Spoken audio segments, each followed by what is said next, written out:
ओम शांति 21/2/2025 के साकार महावाक्य। तो बाबा ने कहा, मीठे बच्चे, पास विद ऑनर होना है तो बुद्धि योग थोड़ा भी कहीं ना भटके। एक बाप की याद में रहे, देह को भी याद करने वाले उच्च पद पा नहीं सकते। प्रश्न है, सबसे ऊंची मंजिल कौन सी है? उत्तर है, आत्मा जीते जी मरकर एक बाप की बने और कोई याद ना आए, देह अभिमान बिल्कुल छूट जाए। यही है ऊंची मंजिल। निरंतर देही अभिमानी अवस्था बन जाए, यह बड़ी मंजिल है। इसी से कर्मातीत अवस्था को प्राप्त करेंगे। गीत है, तू प्यार का सागर है, तेरी एक बूंद के हम प्यासे। ओम शांति। अब यह गीत भी रोंग है। प्यार के बदले होना चाहिए ज्ञान का सागर। प्यार का कोई लोटा नहीं होता है, लोटा गंगा जल आदि का होता। ये भक्ति मार्ग की महिमा है, यह है रोंग, वह राइट है। बाप पहले पहले तो ज्ञान का सागर है। बच्चों में थोड़ा भी ज्ञान है तो बहुत उच्च पद प्राप्त करते हैं, बच्चे जानते हैं। अब इस समय हम बरोबर चैतन्य दिलवाड़ा मंदिर के भांति हैं। वह जड़ दिलवाड़ा मंदिर है और यहाँ चैतन्य दिलवाड़ा। यह भी वंडर है, जहाँ जड़ यादगार है वहाँ तुम चैतन्य आकर बैठे हो।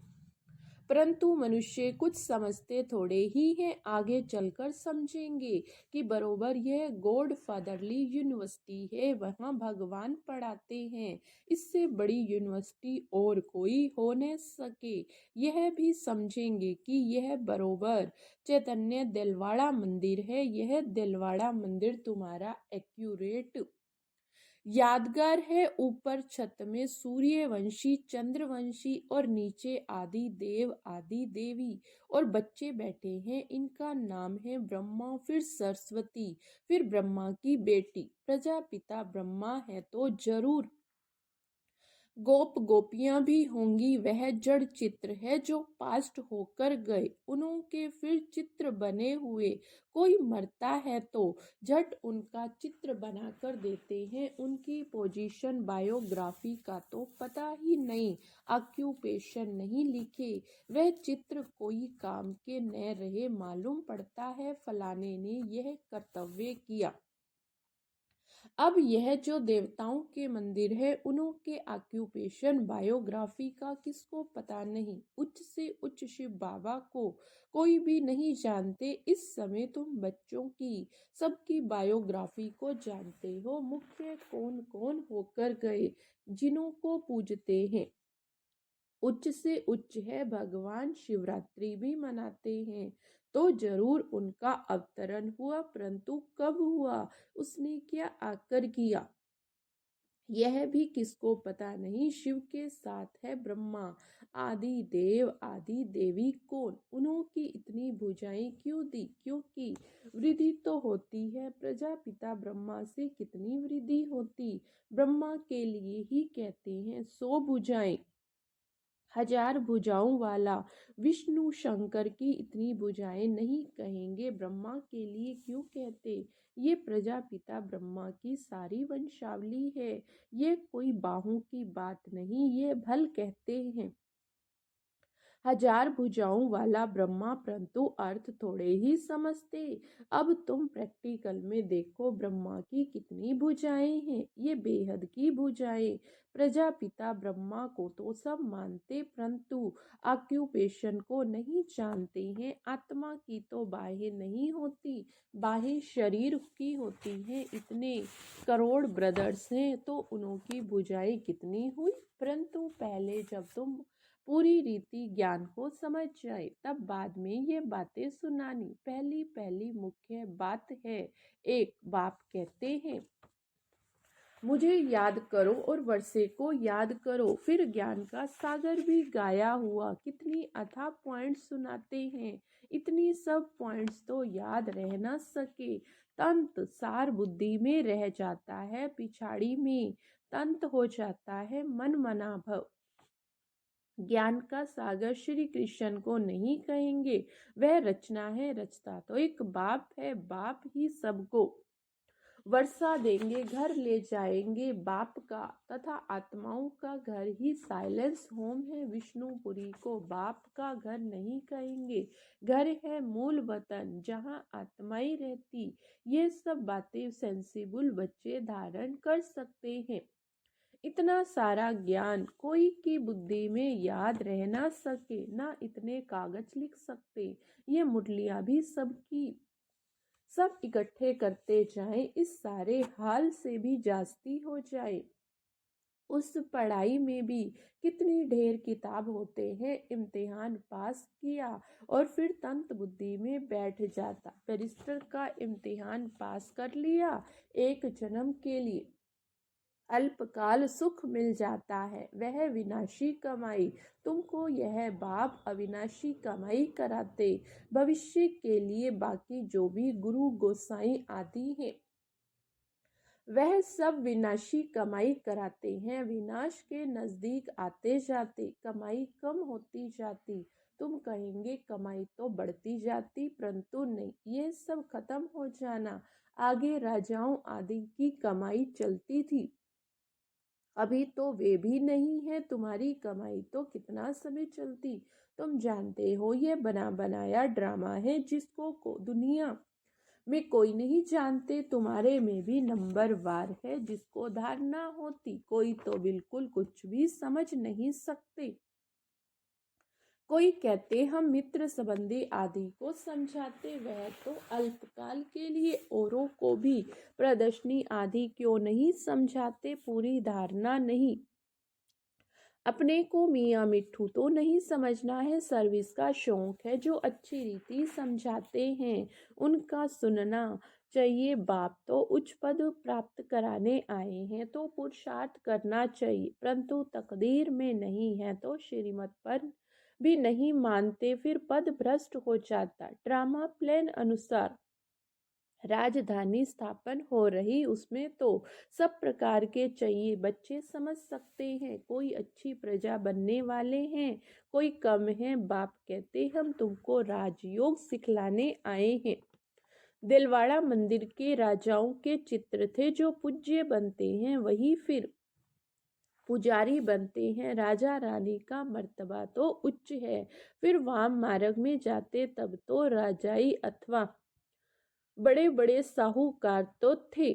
जगन्नाथ के मंदिर में सबको ताज दिखाया, प्रजा को तो ताज नहीं होगा। ताज वाले राजाएं भी विकार में दिखाते।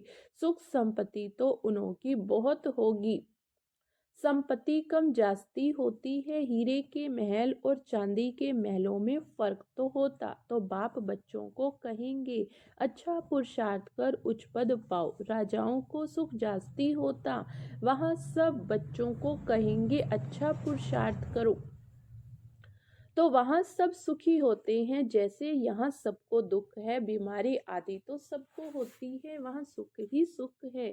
फिर मर्तबा भी नंबर वार। बाप सदैव कहते हैं पुरुषार्थ करते रहो, सुस्त मत बनो। पुरुषार्थ से समझा जाता है ड्रामा अनुसार इनकी सदगति इस प्रकार इतनी ही है। अपनी सदगति के लिए श्रीमत पर चलना है, टीचर की मत पर स्टूडेंट ना चले तो कोई काम के नहीं। नंबरवार पुरुषार्थ अनुसार सब है। अगर कोई कहते हम यह नहीं कर सकेंगे तो बाकी क्या सीखेंगे। सीख कर होशियार होना चाहिए। जो कोई भी कहे यह समझाते तो बहुत अच्छा है, परंतु आत्मा जीते जी मरकर एक बाप की बने हैं और कोई याद ना आए, देह अभिमान छूट जाए, ये ऊंची मंजिल है। सब कुछ भूलना है, पूरी देही अभिमानी अवस्था बन जाए, ये बड़ी मंजिल है। वहाँ आत्माएं हैं ऐशरीरी, फिर यहाँ आकर देह धारण करती हैं। अब फिर यहाँ इस देह में होते हुए अपने को ऐशरीरी समझना, ये मेहनत बड़ी भारी है। अपने को आत्मा समझ कर्मातीत अवस्था में रहना है। सर्प को भी अकल है, पुरानी खाल छोड़ देते हैं। तुमको देह अभिमान से कितना निकलना है। मूल वतन में तुम तो ही देही अभिमानी, यहाँ देह में होते अपने को आत्मा समझना। देह अभिमान टूट जाना चाहिए। कितना भरा भारी इम्तिहान है, भगवान को खुद आकर पढ़ाना पड़ता, ऐसे और कोई कह ना सके कि देह के सब संबंध छोड़ मेरा बनो, अपने को निराकार आत्मा समझो, कोई भी चीज का भान ना रहे। माया एक दो की देह में बहुत फंसाती है, इसलिए बाबा कहते इस साकार को भी याद नहीं करना। बाबा कहते हैं तुमको तो अपनी देह को भी भूलना है, एक बाप को याद करना, इसमें बहुत मेहनत है। माया अच्छे अच्छे बच्चों को भी नाम रूप में लटका देती है, ये आदत बड़ी खराब है। शरीर को याद करना है, यह है भूतों की याद हो गई। हम कहते हैं शिव बाबा को याद करो, तुम फिर 5 भूतों को याद करते रहते हो। देह से बिल्कुल लगाव नहीं होना चाहिए, ब्राह्मणी से सीखना है, न कि उनके नाम रूप में लटकना है।